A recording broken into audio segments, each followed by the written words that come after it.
আমরা এখন কালীঘাটে মুখ্যমন্ত্রী বাড়ির সামনে দাঁড়িয়ে আছি এবং আমরা বৃষ্টিতে দাঁড়িয়ে আছি। আমাদেরকে সিনিয়র অফিসিয়ালসরা আসেন প্রথমে কথা বলতে। আমরা তাদেরকে জানাই যে আমরা স্বচ্ছতার দাবিতেই এসেছি। চিফ সেক্রেটারি স্যার আসেন, আমরা জানাই যে স্বচ্ছতার দাবিতে আমরা এখানে এসেছি এবং আমরা লাইভ স্ট্রিমিং চাইছি। ওনারা বলেন যে এটা যেহেতু মুখ্যমন্ত্রীর বাড়ি তাই লাইভ স্ট্রিমিং করা এখান থেকে সম্ভব নয়। আমরা ওনাদেরকে বলি রিকনসিডার করতে। ওনারা বারবার দফায় দফায় আলোচনা করে আমাদেরকে জানান যে এটা কোনোভাবেই সম্ভব নয়। আমরা নিজস্ব ভিডিওগ্রাফার নিয়ে এসেছিলাম। আমাদের ভিডিওগ্রাফারকে আমরা বলি যে ভেতরে নিয়ে যাওয়ার অ্যালাউ করতে এবং ভিডিওগ্রাফির ফুল প্রসেসটা যাতে আমরাও করতে পারি, দ্বিপাক্ষিক একটা যাতে ভিডিওগ্রাফির ব্যবস্থা হয় সেই কথাটা আমরা ওনাদেরকে রিকোয়েস্ট করি। ওনারা আবারও একই কথা ওনারা দফায় দফায় আলোচনা করে জানান যে সেটাও সম্ভব নয়।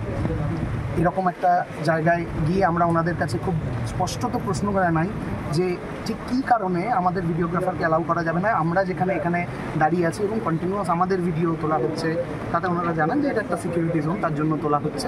আমরা সে কথাও মেনে নিয়ে তাদেরকে জানাই যে তাহলে তাদের যে ভিডিও ওনারা তুলবেন বলছেন সেই ভিডিওর সমস্ত ভিডিওগ্রাফি প্রসেসের সাথে আমাদের যাতে একজন প্রতিনিধি থাকে, যাতে কোনো রকম কোনো টেকনিক্যাল সমস্যা হলে সে যাতে ব্যাপারটা দেখতে পারে এবং তারপর পুরো মিটিংয়ের শেষে যেন পুরো ভিডিওটি আমাদেরকে হ্যান্ডওভার করা হয়। আমরা এর কারণ খুবই ওনাদেরকে নম্রভাবে এটা জানাই যে এর কারণ আমাদের প্রতি মুখ্যমন্ত্রীর অবিশ্বাসের কোনো ব্যাপার নেই বা সাধারণ মানুষের প্রতি মুখ্যমন্ত্রীর কোনো অবিশ্বাসের ব্যাপার নেই।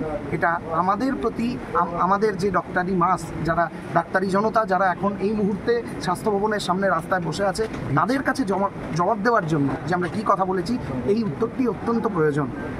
কিন্তু অত্যন্ত দুঃখের সঙ্গে আমরা দেখছি যে এখনও আমরা অপেক্ষা করছি